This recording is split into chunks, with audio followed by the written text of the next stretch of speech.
Hi, I'm Lise Colucci, and I am a narcissistic abuse recovery coach with queenbeing.com, where we help you discover, understand, and overcome narcissistic abuse in toxic relationships. Hello, everybody. Hello, Erica and Butterfly Mama and Mo Cowboy. There's like lint. You know what? End that light. There we go. It's like dust or something. Anyway, okay. Hi. Hello. Okay, so let's start. Today, let us talk about the cycles of abuse that you may have experienced from a narcissist. So, hello, Jen. You made it. Yay. So the notifications worked. We were trying to figure out why they weren't working, but apparently they are. So good. Okay, I realize this is a new time. I just decided to pop on and talk about this today. So, the cycles of abuse. Someone pointed out, and they can name themselves if they want, that people don't often, it's not like you're going through life and you discover the abuse as it's happening to you in the cycles, in the pattern for which it happens. In other words, you don't think, I'm being groomed right now, I'm being love bombed, unless you've had some understanding to begin with. So usually by the time you have discovered you're actually being abused, and by the time you recognize something's going on, you're well into a relationship. You are either kind of toward the end or toward a discard phase, or you've been discarded, or it's gotten so bad that you start questioning things and you Google things in the middle of the night like, should I cry every day? Am I always wrong in a relationship? You start Googling things that make no sense, right? Well, they make sense, but they shouldn't be Googled, so shouldn't have to be. Anyway, that's when you discover it, right? So let's talk about the cycle. So narcissists, they tend to begin with grooming. I'm going to look here what's going on. Jen Archer says, exactly 10 years, I didn't know. Hello to Alicia. And, okay. You Googled and got Angie. That's a lucky Google. I'm glad she comes up quick because that's where the info is, right? She's got so much of it. So, okay, so the grooming phase, we often forget about the grooming phase. We don't talk about it as much as we do the love bombing and the devalue. So let's talk about it a little bit. Hello, Life's Revival. Grooming, let's talk about it in a romantic relationship. It can apply, it's especially dangerous with children, grooming children, predators. Well, let's talk about it in the context of a romantic relationship with a narcissist as adults, okay? We can apply it to other situations too, but so first, they gain your trust. They will appear to be, sometimes they'll fake altruism, like appear to be a nice guy, talk about all the volunteering they do and the ways in which they're out there helping the world. Hello, Shell with 1L. I know who you are. Let's see. Okay. All right. So, the fake altruism is a tricky one because how do you know it's a red flag, right? Maybe someone really is that nice and kind and does do all these wonderful things. I mean, we do wonderful things, but you see, okay, let's talk about all of them and then we'll talk about why it hits us. Okay. That fake altruism combined with other things, you start to see as red flags. And okay, they seem sympathetic, maybe. Exactly. They're charmers. That's another good one for the grooming. Sometimes they play the victim. My life's been hard. My ex-girlfriend left me. My wife left me. We tried to work it out, but or she's crazy and I couldn't make it work because she's crazy. Whatever. They play the victim. They read your vulnerabilities and they play to them. So if you seem like someone who's sensitive to something, they may play to it and really act like they're sensitive about that thing or bring it up just enough to trigger the emotion so that then they can soothe your emotion. So in other words, they may bring up your pain and then soothe your pain. Because as you can see, that'll set up a love bomb devalue. Does that make sense? It sets up the push-pull. It sets up the pain and relief cycle that happens with a narcissist or a toxic person of any kind. So a lot of the grooming, they make you feel special. They may make you feel, and that's part of love bombing too, the seduction of love bombing that comes in. But it's all done pretty slowly. It's not like sometimes it's fast, but it's done in a systematic way. It's kind of slowly seeing how much you trust them and then pushing boundaries just a little bit more and a little bit more. They may even appear to have empathy. Like I said, they may be, as they're reading your vulnerabilities, you may consider that they have empathy. So be careful with that. The reason that it can affect someone more than another person is if someone has a high level of trust, they're trusting people, plus a low self-esteem or low self-worth.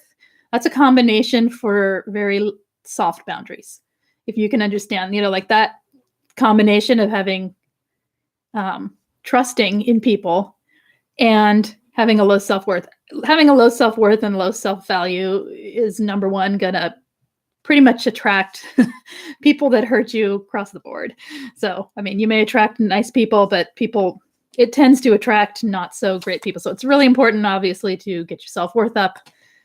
Anyway, high empathy is another factor for why we fall for it. Empathy is not a bad thing, but not knowing how to place boundaries around and how to read your own self when you're a highly empathic person and you have a lot of empathy, that's where you can get into trouble. So we should do a whole talk on that someday.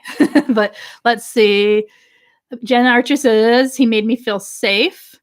And Butterfly Mama says, oh my goodness, so many memories of this.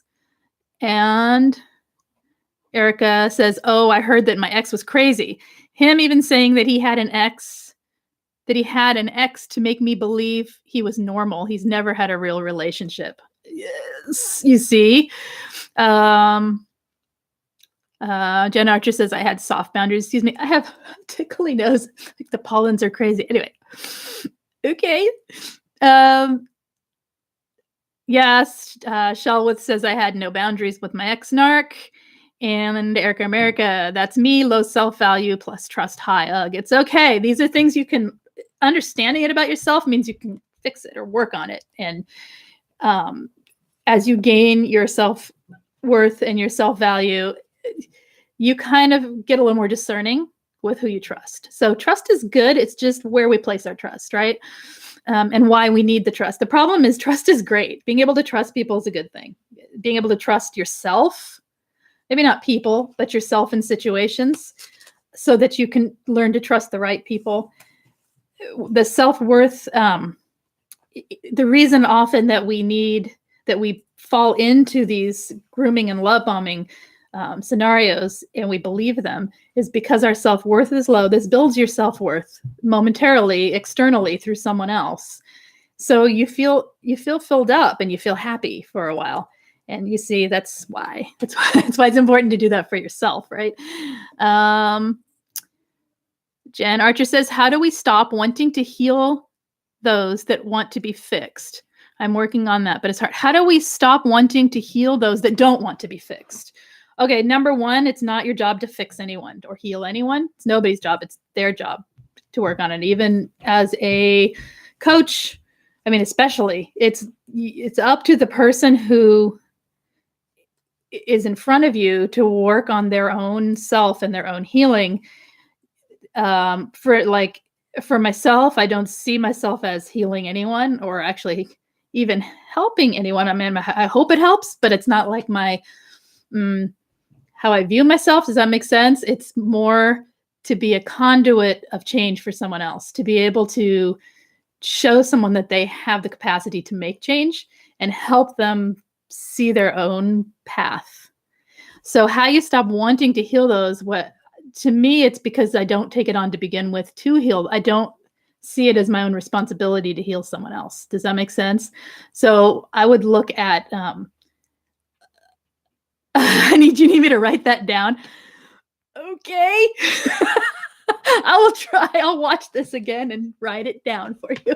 Really, if that would help, I will totally do that. I just don't remember what I said at 2 minutes after I say it sometimes. Sorry, kind of wacky today. Okay. Does it make sense though? Like how to, it's always going to ding. I have my phone like no sound, but I'm going to just shove it down here so it doesn't ding. Okay. Does that make sense on how to not, I don't know. Yeah, I'm sitting here waiting like you're gonna respond with words to my ear. Sorry. All right, getting a little loony. Jana says my self-worth was really low. I trusted everyone but myself. There you go. That's it right there. Now I trust myself, so too, and that helped a lot. That's the key, right? Okay. All right. I hope that made sense. So let's go on with the love bombing. So as they're grooming you, another part of grooming is love bombing. Well, grooming's kind of always happening until they get you hooked. So then comes the love bomb and the devalue cycle. Those two combined equal control. Once they have you hooked, the love bomb and the devalue cycle is a method of control. It's a way. Okay, I'm not saying people do this, that every person who does this is doing it on well, that I want to say on purpose, is doing it intentionally, like they even know they're doing it. It's their way of relating to other people. They relate through control because they need to, they need the people in their lives to, act as in accordance with what they need them to act like. So, okay, what am I missing here? All right. Anyway, the love bombing. The love bombing. Give me some examples, guys, of love bombing. Now I will read them as I'm reading through this. Love bombing.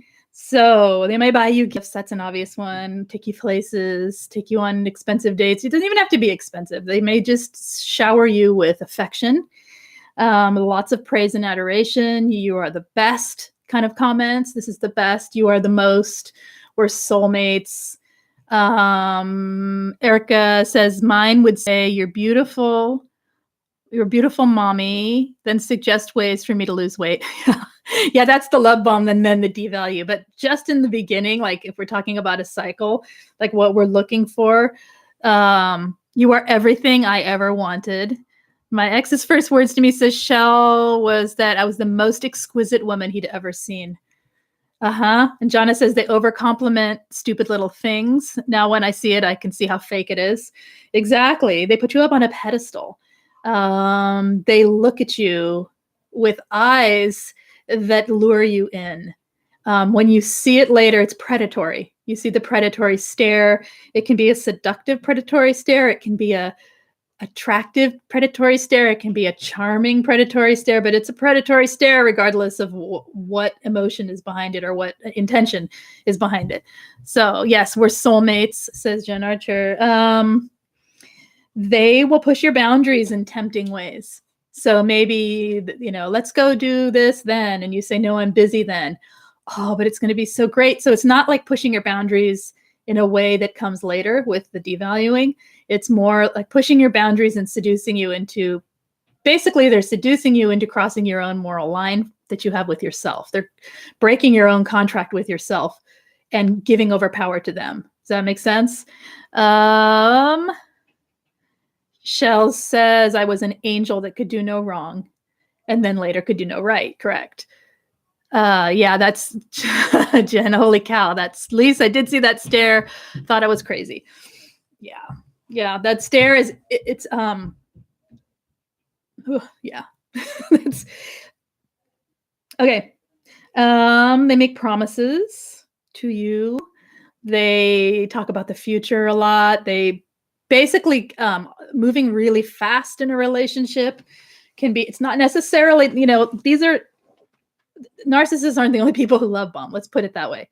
So, and some amount of love bombing, I'm not trying to scare people away from like everything because sometimes people do this and they're non-narcissistic. They're just a little bit excited, but it's in combination with everything else. You got to look at the big picture when you're looking at narcissistic abuse. Narcissistic abuse is a big picture. It's not a small picture. It's a very big picture. It encompasses everything from every aspect of the relationship, and it gets in every part of you. It gets into your emotions, your body, your head, your spirit. It takes you, it's all the way. So understand that it's the big picture that we're talking about here. Let's see. Hello, Phoenix. She says, I misinterpreted that stare. Intuition had been wonked.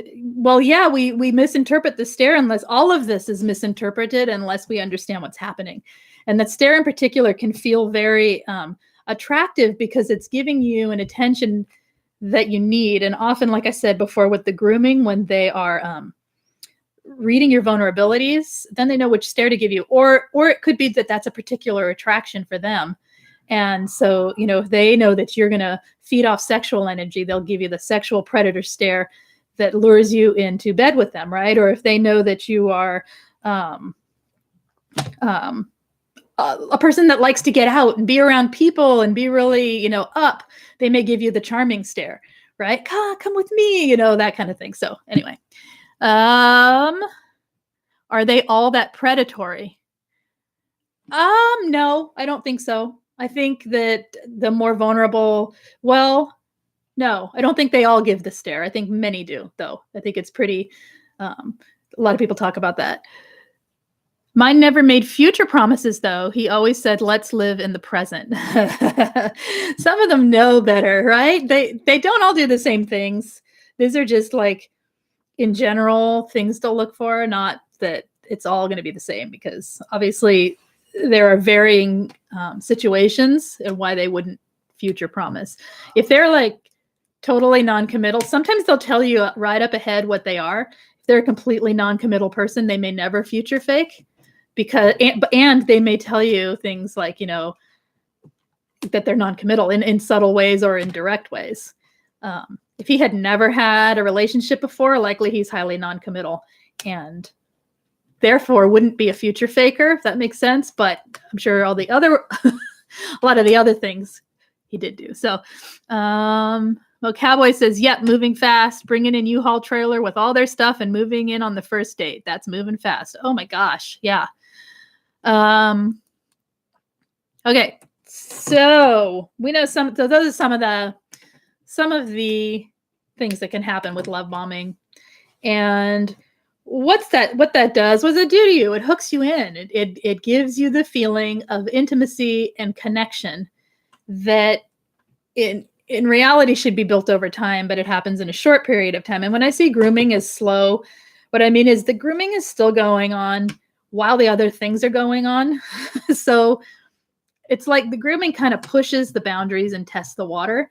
And then the love bombing kind of seals the deal and gets you completely hooked on them and believing in these promises and believing that there is relationship being created. If you're a person of high empathy or a person that has a high need for love, acceptance, whatever in your life, then it can make you a little bit more vulnerable to this. So, excuse me. Let's see. He used those actual words. He used the word grooming. Oh my gosh. Right? And why don't we hear it? Why don't we hear it? Fake promises. Why do you think we don't hear it? It's not because we're not smart. It's not because we don't want to. Really, I mean, if we do want to, we want to hear the truth. But it's funny how we don't hear it. I mean, it's sad and scary. But why do you think it is? I think it's in combination with everything else, we justify it. I think we justify and make excuses because we tend to be people who see the good in people. And we think things like you said, why do I try to fix people who don't want to be fixed? We think they just need some love. They just need denied. Yeah. And we justify the words they say because all the other stuff is so good. How could this person who's doing all this wonderful stuff actually mean the one negative thing they said, right? Okay. My ex was a very big bad wolf, almost an animal look. Oh, interesting. Okay. That's the fixed part. Yep. All right. So after the love bombing comes the devalue, right? The devalue, it's not like, it can be like a light switch. It can be 1 minute you're in this love bombing phase and then the next minute you're in a devalue. How did it happen for you guys? Do you remember how the devaluing started for you guys? That would be interesting to hear the differences. I know I'm moving fast through this and we could talk about love bombing more, but just going to kind of keep moving here. So the devaluing, Often it is like a switch where they suddenly start doing things that are not the things they were doing when they were love bombing you. It's not like a normal healthy relationship that things fade and things change over time. It can be really abrupt. You don't know what happened. You don't know what hit you, kind of thing. Mo Cowboy says, can you address the chemistry or spark that allows the hook so they can move fast? Yes, I can. Let's go to that. Let's go to that. And then while I'm talking about that, you guys talk about the devalue. So the chemistry or spark, what happens when you have an attraction?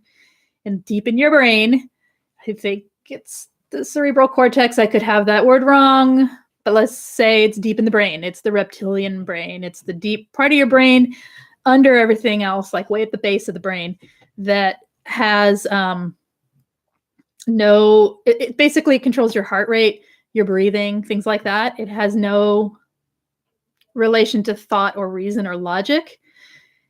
It starts to fire. Okay. When you have an attraction to someone, it starts to fire. So they're creating attraction with all that grooming and all the love bombing. That attraction starts like sparks, firing of that part of your brain. Okay. And then it totally showers your brain in dopamine. When it showers the rest of your brain in dopamine is like, give me more, give me more. It's highly, makes you kind of feel like an addiction towards something. It can. So when we have that happen, and then we start to have emotion for someone, then it starts to fire off other parts of your brain. In the limbic system will start firing the emotional stuff, I believe, and then the neurocortex will start firing the logic. And so then at that point, you're in relationship. Okay. Does that make sense? That's the spark. The spark is chemical. It's in the brain. The way to resist it is to understand what's happening. Understand what's happening before you go in. I'm talking about, this is obviously after the fact, right? But understanding what's happening anytime you have an experience of attraction towards someone, to employ your logic, pay attention, look for red flags. That's why it's important you know what the issues are that could come up, so that you have the opportunity to start employing the parts of your brain that actually can keep you safe, which is the part that has logic, the part that has reason, the part that has feeling, and that has a connection to your own gut instincts. Not listening to that spark, which is nothing more than the reptilian brain firing off, showering you with dopamine and making you want more of it. Okay, so that's my explanation for that. I hope that is useful. Let's see. I'm going to go back here. Now let's talk about the devalue. So devalue. Where are we?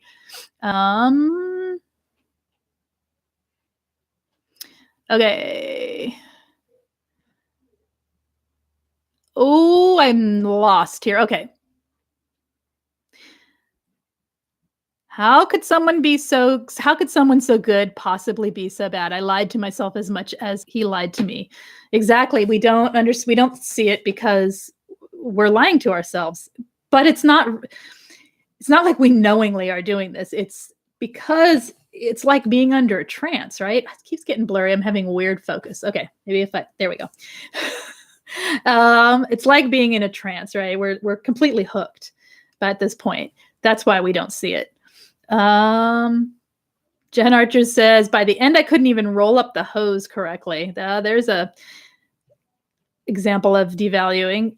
Is narc rage in the devalue stage? Yes, it's in the devalue discard. Sometimes I see it sometimes it pushes to the point of discard, but it doesn't actually discard, and then they go back in. It's like a Hoover love bomb to pull you back in, or breadcrumbing to pull you back in. So it's part of the devalue. Let's see. Okay. Shelwith says, mine started with changing my appearance. He wanted me to gain weight, actually, and grow my hair out long, which I hate.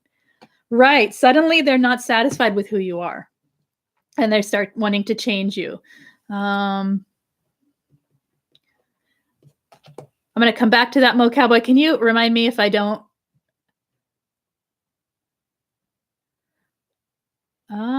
Let's see here. I'm missing here. Okay. Life survival. I was devalued right after our wedding reception. As soon as we were alone, very painful, and set the stage for the next decades. Isn't that interesting? One thing I was going to say about devalue is often when there is an extreme positive, they'll throw the extreme negative at you. It's a push-pull, pull-push kind of situation where they pull you in. And then the second that you let yourself fully embrace the emotions you're having for them, you let yourself be in it. That's when oftentimes they will slam the door. They're highly avoidant people.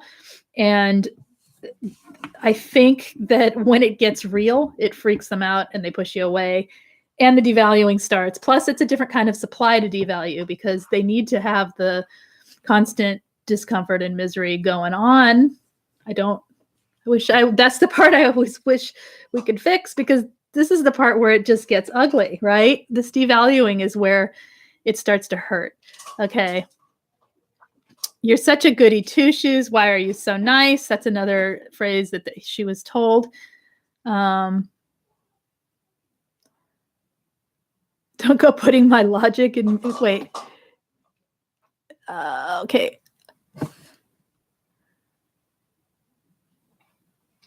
I think I answered that, Erica. Let's see. When? Okay. I'm looking for more devalue. I'm sorry.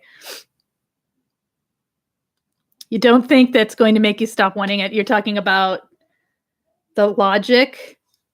It's not going to make you stop. It doesn't make you stop wanting it. It just makes you wise to what's going on. You have to then work to not want it. Does that make sense? You have to find other ways to distract yourself and move away from the shark in the tank, right?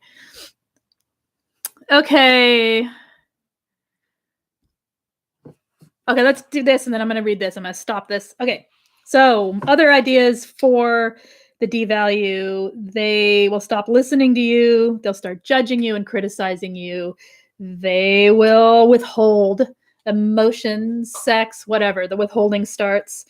Gaslighting, projection, all of those lovely things that we know will start happening. And then at the same time, they will start either breadcrumbing, giving you little bits of goodness, or completely love bombing you to pull you back in. And thus the cycle will continue and continue until the discard. So that is a brief sum up of that cycle. The discard will happen. Either you leave or they will discard you eventually. Usually what happens is, sometimes what happens is the devaluing gets to the point where in between, instead of love bombing, you're barely getting a crumb, barely, to keep you there. And by that time, you're so trauma bonded, it really doesn't take much to keep you there. So, and we can talk about trauma bonds. I've talked about them in other videos. I can do a whole nother one on trauma bonds another time. But at this point, you're hooked and you're stuck in this. And so, and then here we are, right? Getting out and healing. So that's the sum up of the cycle. Oh yes, forgot the Hoover. Hoover comes next, which is basically discard and Hoover is the same thing. Well, it's not the same thing, but it's the same cycle as love bomb devalue. You can kind of look at them side by side. It's the same, circles going round and round. So let's see. Are narcs born? Shellwith is asking, are narcs born or made or both? Both. It's both. I don't think they know. I don't think there's any definitive answer to that. Other than, yes, some people are born with empathy, not the part of the brain that fires empathy, not working when empathy should be present, and also made. That's a whole nother, that's a whole long one, but let's see. Breadcrumbs, yes, know those well. Okay. Oh, I think I missed something Mo Cowboy asked. I don't know. Oh, you're going to have to repeat. I'm going to keep moving. Quit living in the past. Oh, because he really likes the present moment, huh? So quit living in the past was an insult, because it was saying that you are holding him accountable. Why would he say that? Because you're holding him accountable. Why would you hold him accountable? Because he's doing something he should be accountable for, right? But of course, it's easy for him to just say quit living in the past, because then it becomes your problem. All right. Alicia Flowers, I guess we're better off being prudes than rushing in too fast. Personally, I got a lot of healing to do, so I'm going to be single for a while. Okay. Oh, jumped. It jumped. All right. All right. That's when the gaslighting comes into it, right? Yes, in the devaluing. Well, I mean, they can gaslight while they're love bombing too. It's just usually it's the mood of it, right? The anyway, but really, yes, it does come in heavily in the devalue because it's all about getting out of something, right? And not being accountable. That's the purpose of gaslighting, at least with people who we're talking about. Okay. Then starts the fun triangulation too. Again, yes. Hello, Jack Lumen. That's okay. Being late because I did not even announce it. I just came on. So it does make sense that I'm just teasing you just because I really like that look. I'm kind of attracted to it. I know. I understand. Okay. I broke up with him. He breadcrumbed me and then would turn around and say, we're broken up. Because he had to be the one to do it. God, I'm not laughing at you. It's astounding, right? When you say it out loud and you hear someone else say it, ridiculous, right? Okay. Ho, let's see. I just totally lost myself. Okay. All right. I have not been gone for almost a week. I've been here with her last week. My narc girlfriend was the same. Okay. Now I'm starting to sing. Okay. All right. Anything else you guys want to talk about on this topic or any questions that you have? I'm getting a little lost here. I'm not going to answer that. Okay. All right.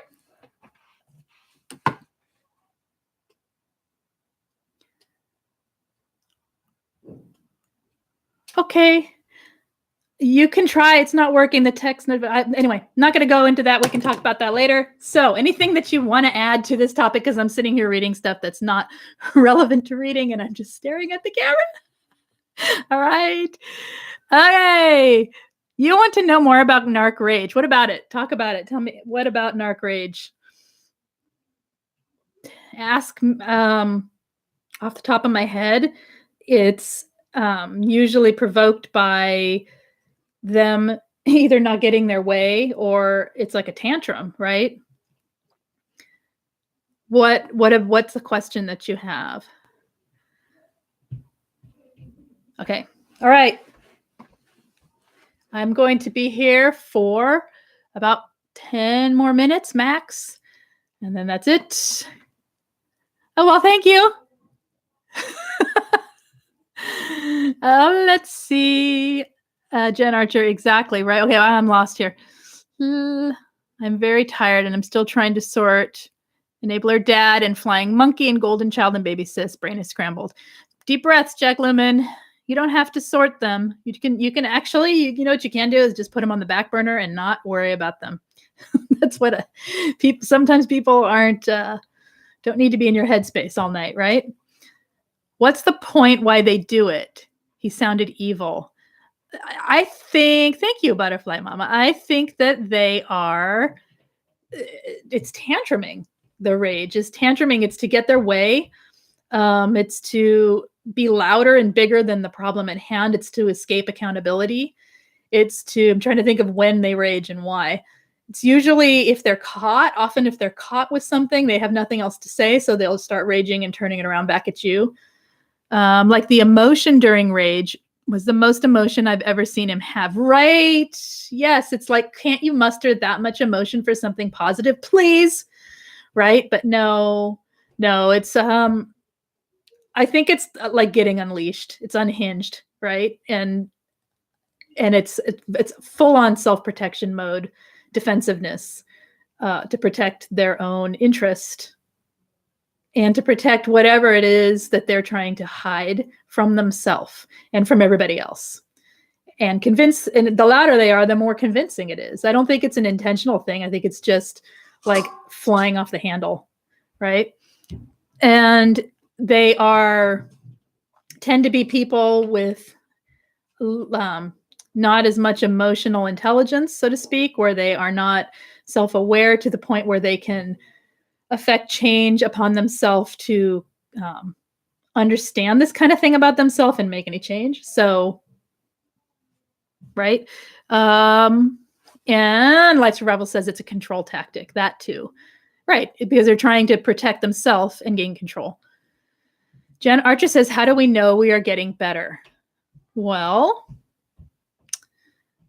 feedback from other people, feedback from yourself. You read your journal from, if you do a journal, read your journal from however long ago and read it now, and look at areas in which you've grown. Pay attention to ways that you've grown. This is one I love. Start looking for examples of ways in which you have improved things in your life. For instance, if you were triggered by whatever, start noticing, oh, that doesn't trigger me anymore. Notice when the good things happened. Notice when the changes happened. Subtle changes, they can be harder to notice, but there are examples out there all the time. We just don't pay attention. Things like, triggers happen. They happen for a long time, long time. It's okay. They happen.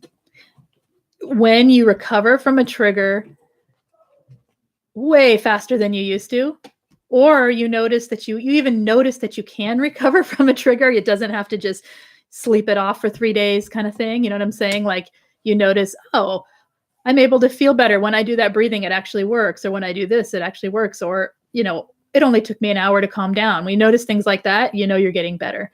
Does that help? Those are some thoughts.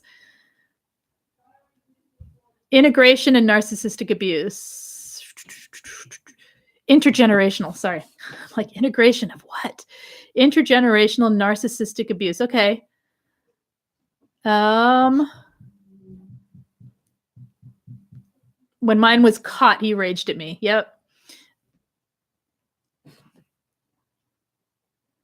Okay, I can you remind me about that, Jack Lumen? Just message me or something. Intergenerational narcissistic abuse. If I don't, I'll try to remember that otherwise, and try to get some more information about that. It's a good topic too. Lise, are we looking for the attachment with a parent we did not get from our parent or caregivers as a child? Often we are. I mean, that's the whole point in the beginning. I said when you have high empathy, but you also have high levels of trust in people plus low self-esteem. What does that sound like? It sounds like a child in a way, right? I mean, a child emotional, not a child like, sounds like the child part of us, right? Someone that can trust with big wide eyes, and someone that is has a lot of empathy or care for the people around them, or at least for the situation around them, and has a low self-worth or has some gaps in what they need. So yes, often we are looking for that not everyone, some people are, not everyone going into who's abused by a narcissistic person is damaged, so to speak, or has old programming that is harmful to their life or whatever. Some people they're completely great in all ways in their life. They had great childhoods. They had this, they had that, and still they get duped, right? So it's not just that, but I think for a lot of people, yes, that it is that we are looking for, and that's what I meant when they said in the beginning that a narcissist, when they're grooming you, will look for your vulnerabilities. If your vulnerability is a need, like to be given care, then they will look to that and start giving you care, right? They can read it. They can read it the same way we can feel it from people. It's the same thing. I mean, it's not the same thing, but it's the same antenna. Okay, it's the intent behind the antenna that's different, and the what we do with the information that we get when we get it, when we receive it. Okay. Okay. Let's say, where are we going here? All right. I read my journal, cuckoo. Oh, I learned to note my thoughts. Got that. Love it. Okay, good. All right. I find that I'm very maternal to those who are vulnerable. I've always seemed to give what I want to receive. That too, we start to give to them what we want to receive. So what does that tell someone? I mean, if someone's really maternal to me, I have a feeling that they might need nurturing too, right? I mean, it just makes sense. So we are giving away we're giving away a clue to our vulnerabilities. I mean, it's not that we need to be stone cold with people or someone's going to hurt us. It's just you got to look for all the red flags before you put your trust in people. That's the way it is. You got to learn to trust yourself and your intuitions. Life feels dull and boring after years of narc abuse. Such a good statement to read because that is so true. So start seeking things that bring fulfillment and joy to your life. That's all I can offer this moment. Start seeking little tiny things, big giant things, whatever you need to find things that make your adrenaline pump a little, that aren't dangerous or illegal, okay, or harmful to you at all or anybody else. I currently see, Mo Cowboy says, I currently see chemistry when first meeting someone as a red flag. As I read the chemistry should develop over time. Your thoughts on this? Twofold. That I don't see it as a red flag. I see it as it can be a red flag because if the chemistry is if you're being manipulated into chemistry through what I was just talking about, the grooming and love bombing, then yes, it's a red flag.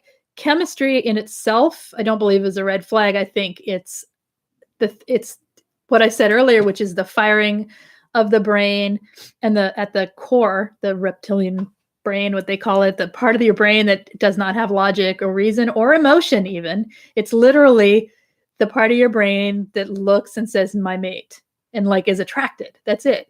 There's nothing harmful in that except for, unless it's being seduced into it through manipulation. So my tips on it are when there's chemistry, when you feel chemistry and you're drawn towards someone, you got to use your brain. You got to use your logic. You got to listen to your body. You got to pay attention to how you feel when you're around them. Listen to your gut instincts, learn to trust yourself, slow it down and take your time. That's my thoughts on it. Okay. What friends have told me, boring means no tragedies or disasters happening. Exactly. Boring isn't bad, but you also can create fulfillment in your life instead of waiting around for life to feel less boring. Does that make sense?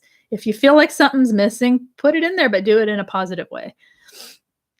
Or use that boredom to inspire you to go create fulfillment through self-care, through it, whatever it is that takes you toward a path that feels better for yourself. I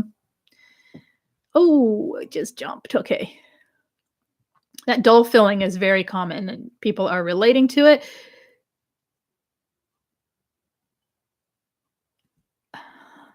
Pheromones, says Violet. Exactly. It's pheromones too, right? Yeah, that's hello, Violet. I didn't say hello to you earlier.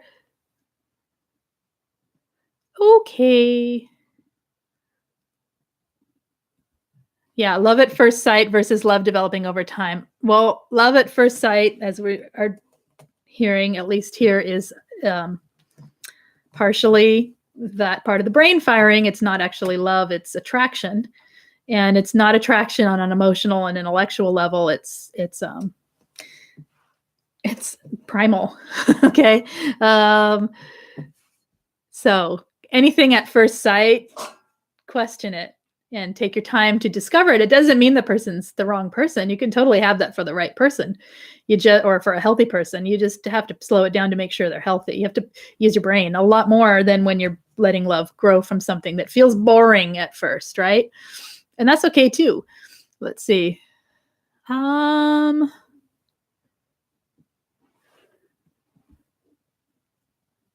find I'm using narc defense mechanisms on non-narcs. How do I find balance? So you've become defensive. and self-protective. Sometimes when we're learning boundaries, actually often when people are learning boundaries and they're learning to use their voice again, it can get a little, how I want to word this, a little less graceful, right? It can be a little abrupt. It can be too much, over the top. You can use it in the wrong places. So be patient and give yourself time and notice, okay, that was a little over the top. I think I could have handled that differently. How could I have handled it? You got to pay attention to what you're doing and how you're treating people. And also, if there are no narcissists in your life, you don't need to be using defense mechanisms that you would use on a narcissist. In other words, you don't need to gray rock if there's no narcs in your life. You're done having to do that for a while, hopefully for a long while, right? So I guess I have to hear what it is you're doing to answer that more thoroughly, but that's what I got. Let's see.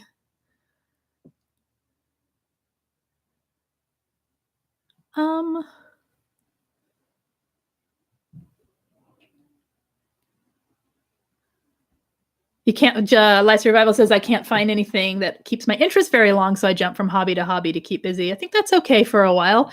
Something will spark. Actually, I think that's good, jumping around to see what you like. And if it's not something that sparks your interest, move on to something else. Something will spark your interest. Something will. And the more, okay, and also Life Survival, pay attention to the parts of the thing that you're doing that you do like, even if the thing isn't super great and you don't want to keep doing it. Like, oh, I tried knitting, but it just didn't spark my interest, but I really like the color of the yarn. Ooh, color, I like color. Then as you move to the next thing, start building on it with the things that you like. If nothing else, it's a fun game, right? Let's see. Okay. All right. Sorry, I'm reading. There's a lot of, I like all the chat, but it slows my brain down. Okay, anything else, you guys, that you want to add to the topic for today, or anything that you need help with or want to talk about again? I'm going to head out in about a minute or so here. And if there's nothing else, that is. Okay. Anything? We are talking about, okay. We got to slow down and enjoy the wonders. That's right. Life Survival says, thank you, Lise. I've been crocheting and donating to a nursing home through the library. That's really great. That gives you 2 things to be working on, right? 2 things to be, so, okay, here's another one, Life Survival. Pay attention to the donating. Generosity, having generosity and using your generosity can help to encourage your own feeling of gratitude. Just going to leave that with you and think about that and see how that feels to you. Maybe Life Survival, try some meditations for gratitude. I'm not saying you don't have gratitude. I'm sure you've got plenty of it, but cultivating more and more gratitude in your life can give you the feeling of fulfillment, which can lead to a less boring existence, right? The feeling of boredom can lessen. Not that the feeling of boredom is bad. It's just, I understand what you're saying, that you're lacking drama and therefore it feels, less than. Okay. Anything else you guys need today? Yes, and meeting new people. I do gratitude to ground myself. Good. Pay attention then to generosity, generosity building different aspects of gratitude in your life. Pay attention to when other people are generous, when you're generous, whatever. Just, I found it really interesting and it completely changed the way I looked at gratitude. So I'm not going to say anymore because I want you to have your own experience of it. And if you do have a good one, let me know. And if nothing, let me know. It's okay. Let's see.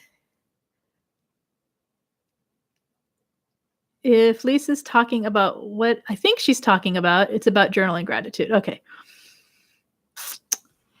I was telling Life Survival just to pay attention, just to meditate. So on my Facebook page for coaching, there is at least 2 gratitude meditations there. They are not on YouTube, or I would link them. So can't link them. They're on Facebook. So, I mean, I can link them, but if they're on YouTube, I'd send you to his page. But anyway, so look there. They're great. Generosity fills my codependent needs. I have to keep it moderate. You know what, though? Yes. Okay, that's interesting. Maybe start paying attention to other people's generosity. It's seeing it in the world around you. That what I'm saying is not to Pollyanna the world, right? But to help you feel more fulfillment versus the boredom. That's what I'm getting at for you in particular, to what you were talking about earlier. Okay. Why are so many, Mo Cowboy says, why are so many straight men seemingly threatened by gay men? I can't answer that. I don't know. I think men are threatened by men sometimes. Women are threatened by women sometimes. I think it's alpha stuff. I don't know.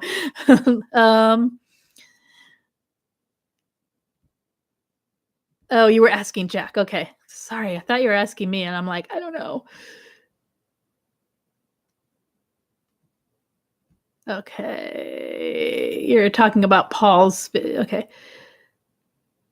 All right. Okay, got it. Okay, guys, I'm going to head out. Thank you for joining me today and all the active chat. That was fun, and I appreciate you being here. So thanks again for joining me. As always, I do wish you the best for the rest of your evening and for the rest of your week. And that's it. Thanks.